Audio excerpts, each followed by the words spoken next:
Trosclair and the Alligator. Duck to English translation's that way. Quack.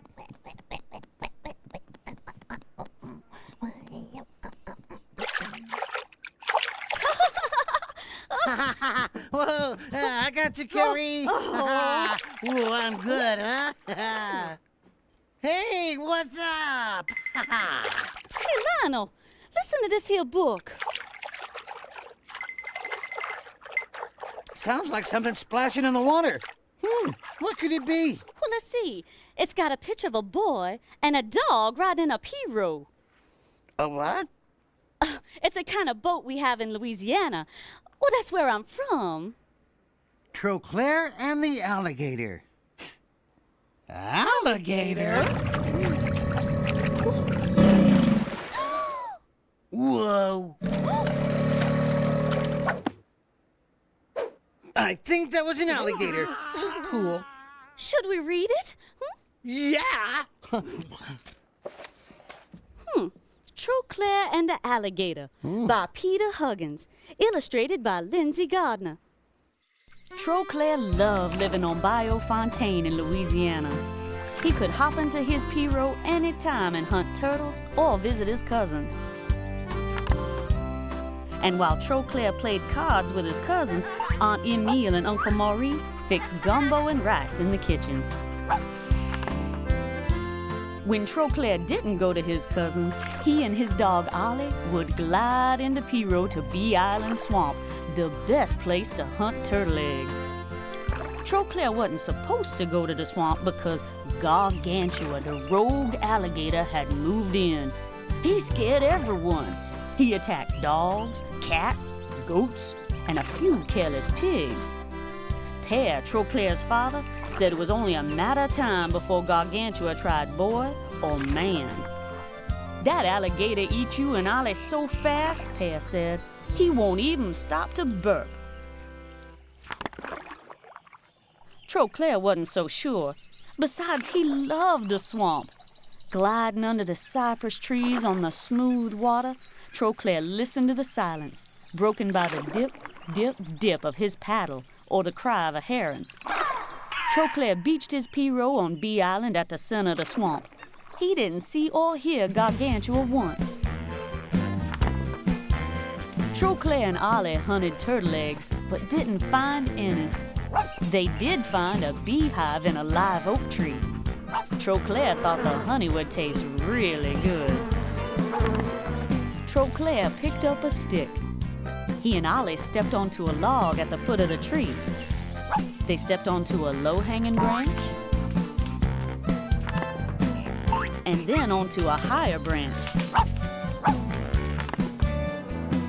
Trosclair helped Ollie onto the last branch as the bees buzzed all around him. Below him, the log moved. The log was Gargantua.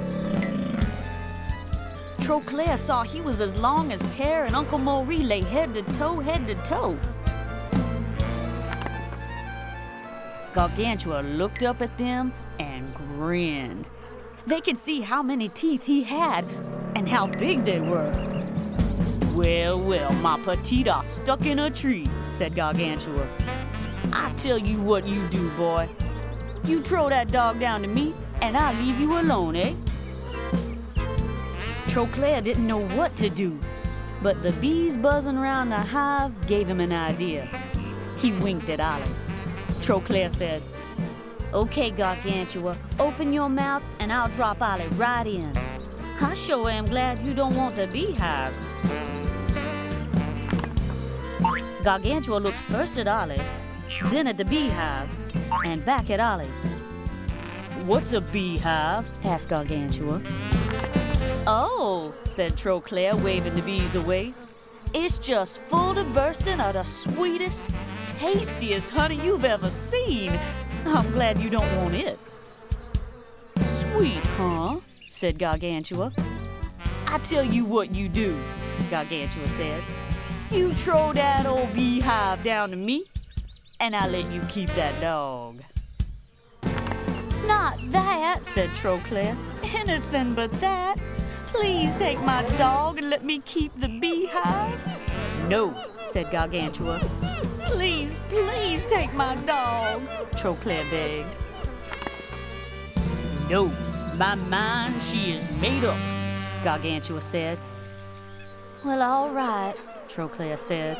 Only you have to come closer. When Gargantua was directly under the beehive, Trosclair yelled, "Stop!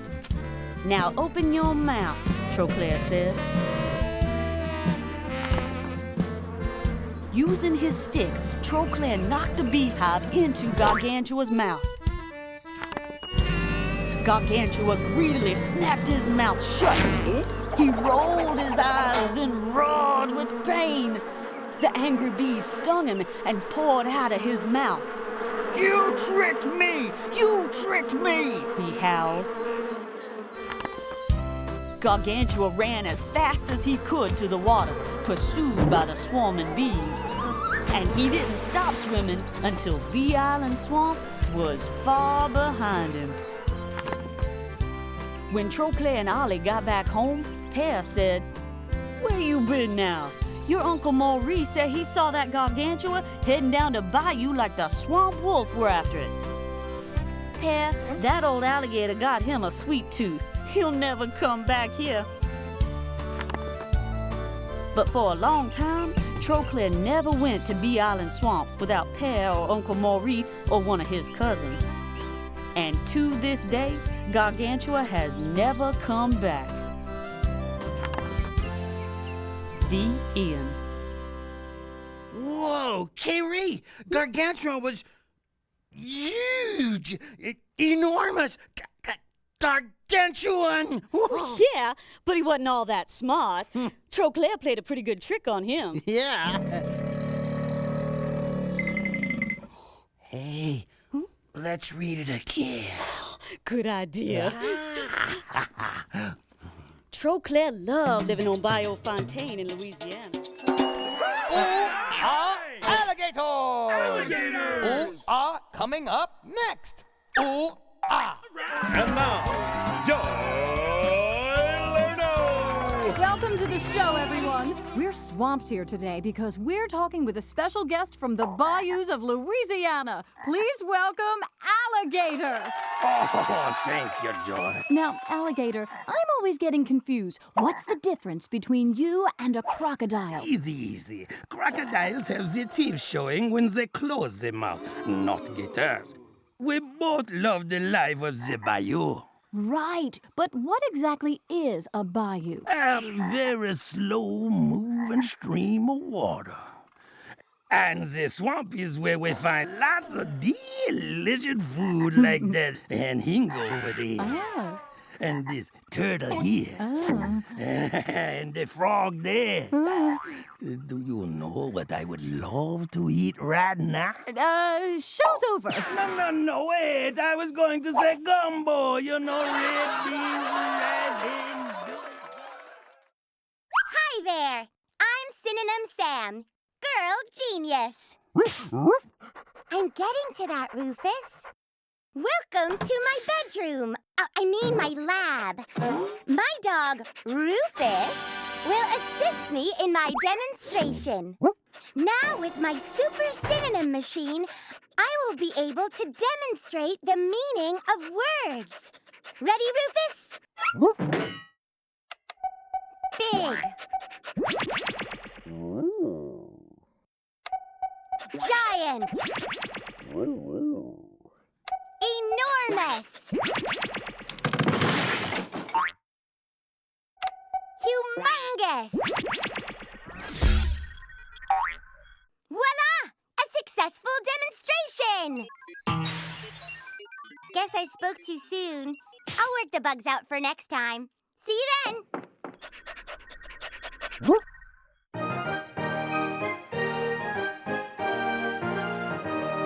Big is a word that's really swell, a word that we know really well, but sometimes big gets boring. Here there are others I'm adoring, like huge and tremendous.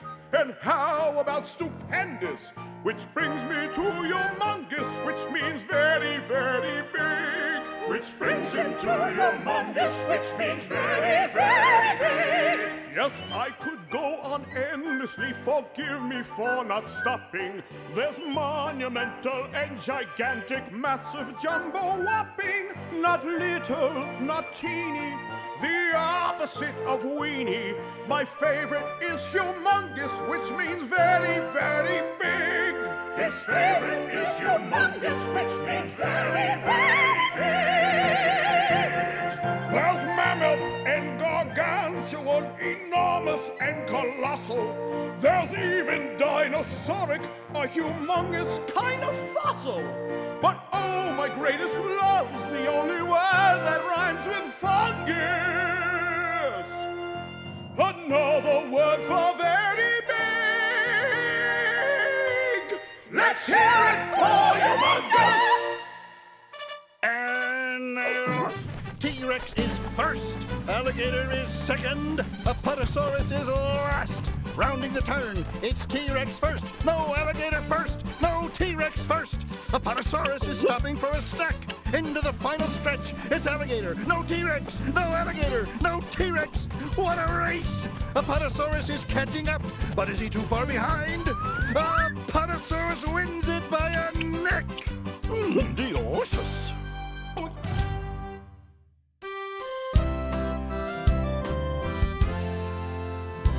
I ain't never seen an alligator that big, that's for sure. Right? Whoa. Listen. You hear that? That's the same sound Gargantua made in the swamp water. Well, he couldn't be here on the roof. Could he? Might could.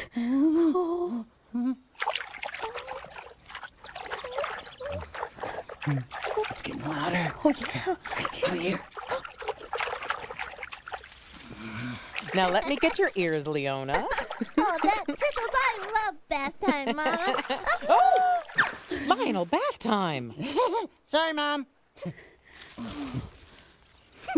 I wasn't scared. Me either.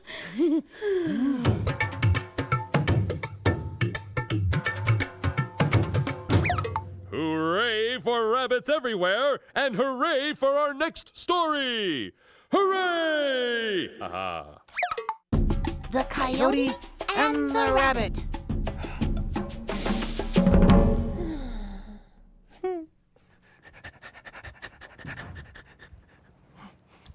I'm playing hide and seek with Leona. What? I gotta find a place to hide.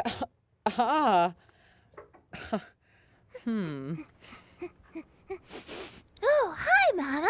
I'm playing hide and seek with Lionel. Ah, yes, I heard. Oh, see you later.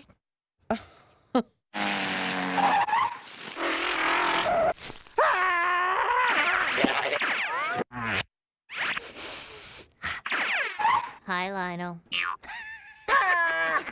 Mom! Leona keeps finding me. Oh, Lionel, your sister just happens to have an incredible sense of smell. She can find anyone, anywhere. It's not fair. What can I do? Well, you know, I think we have a book here in the library that just might help. Let me go get it. Is my mom cool or what? It's called The Coyote and the Rabbit, retold and illustrated by Cedric Bruce Bruce.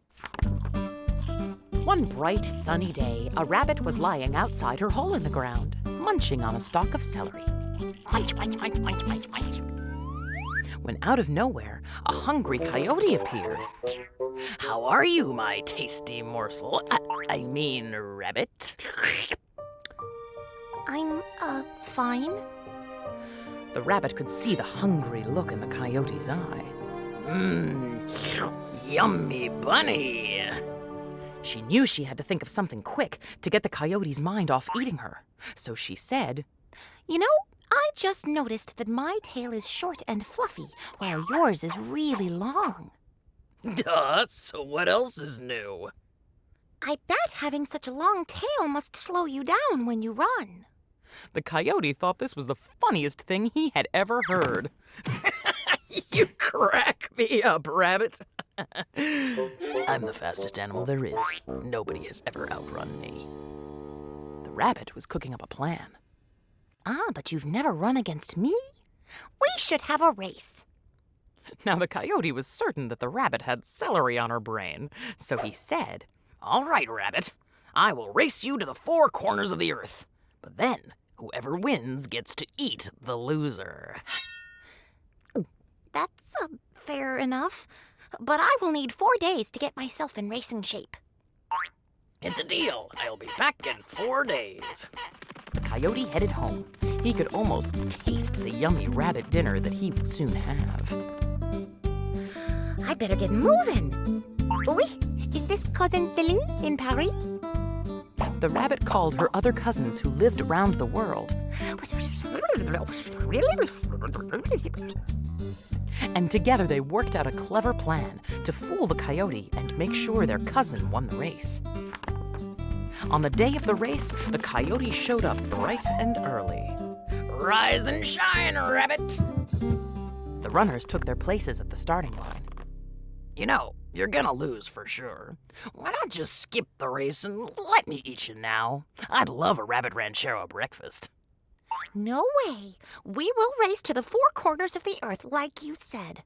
Only, I'm gonna run underground, because that's what I'm used to. Whatever, loser.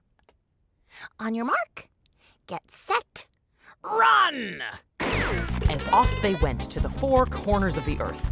The coyote raced across the desert, while the rabbit ran into her hole in the ground.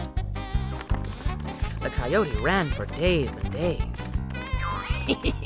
That rabbit must be way behind me by now. He reached the eastern part of the earth, where there happened to be a circus. Pant. Then suddenly, a rabbit popped out of a hole in the ground just in front of him. Aye! Boy, it sure took you a while to get here. The coyote thought it was the rabbit he was racing, but it wasn't. It was the rabbit's cousin Cecil, who lived there. You better run a little faster if you want to beat me. See ya! The coyote was so upset that he spun around in circles. Ratsa. Then he took off, trying to run faster than he'd ever run before. Slowpoke! What's the matter? Got lead in your tail?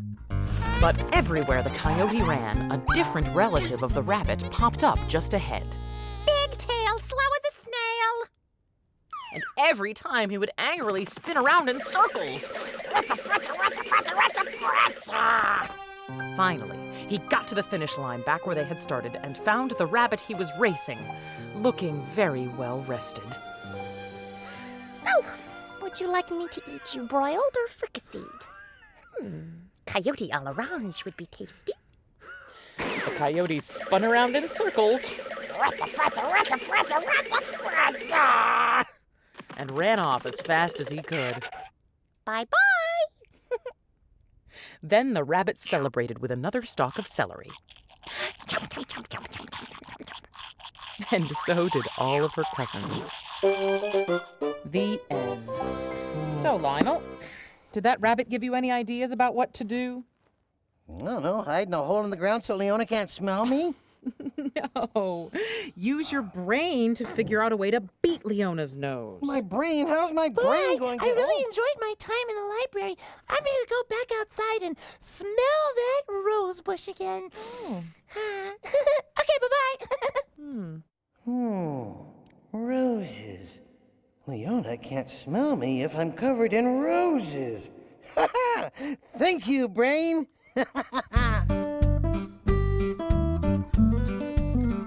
Circles. C.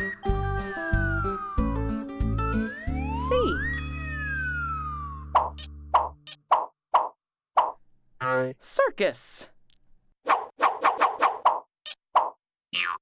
City. Celery. Here Here in Mississippi, there are lots of interesting words that begin with the letter C. C. Celery. Sale. Certificate. Cereal. Circus. C.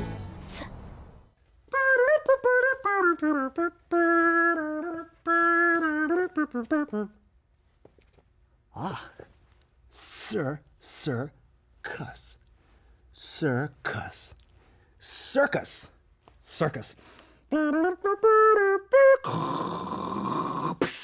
Ha!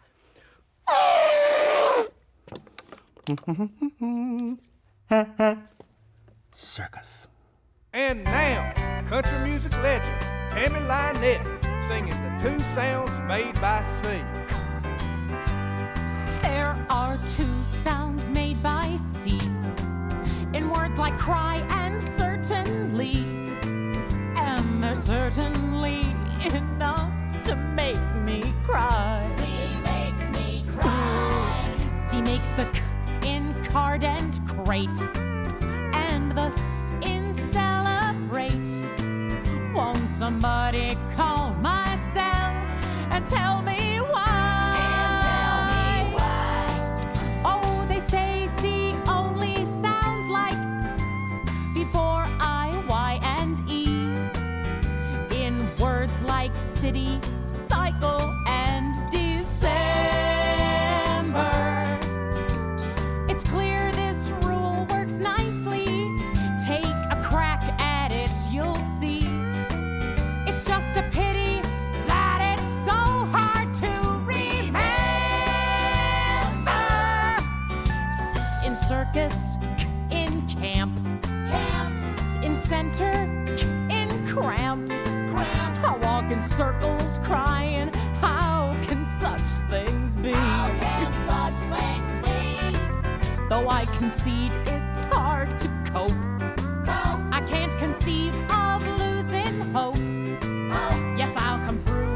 I'll learn the two sounds made by C and S. Yes, me and you will learn the two sounds made by C. Sounds made by C.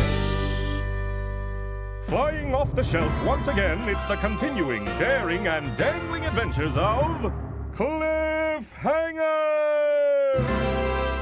Today's adventure, number 2631, Cliffhanger comes to the circus. Cliffhanger, hanging from a cliff, and that's why he's called Cliffhanger. Excuse me!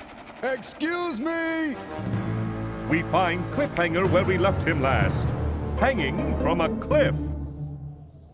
Can't hold on much longer. Suddenly, Cliff notices that a circus has been set up below his cliff.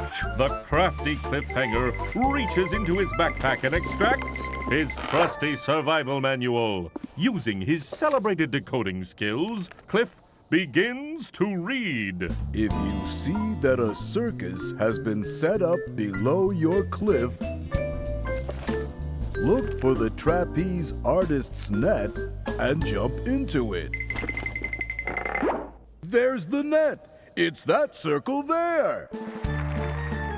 Look out below. Here I come. Can this be it? Has Cliff finally escaped from his cliff? Oops. Ladies and gentlemen, before your very eyes, a man will be shot out of a cannon. 3, 2, 1, fire! Curses. And that's why he's called Cliffhanger. Can't hold on much longer. C. Circles. The 800s, right over there. Thank you. Mama, Mama, Lionel's not here. I can't smell him. I can smell you, and I can smell the books, and I can smell that dog, And I can smell the rose bush outside. But I can't smell Lionel. Is there something wrong with my nose? Oh, no, Leona. I think Lionel just figured out a way to trick your nose by using his brain. How could he do that? Oh, Leona, it wouldn't be fair if I told you now, would it?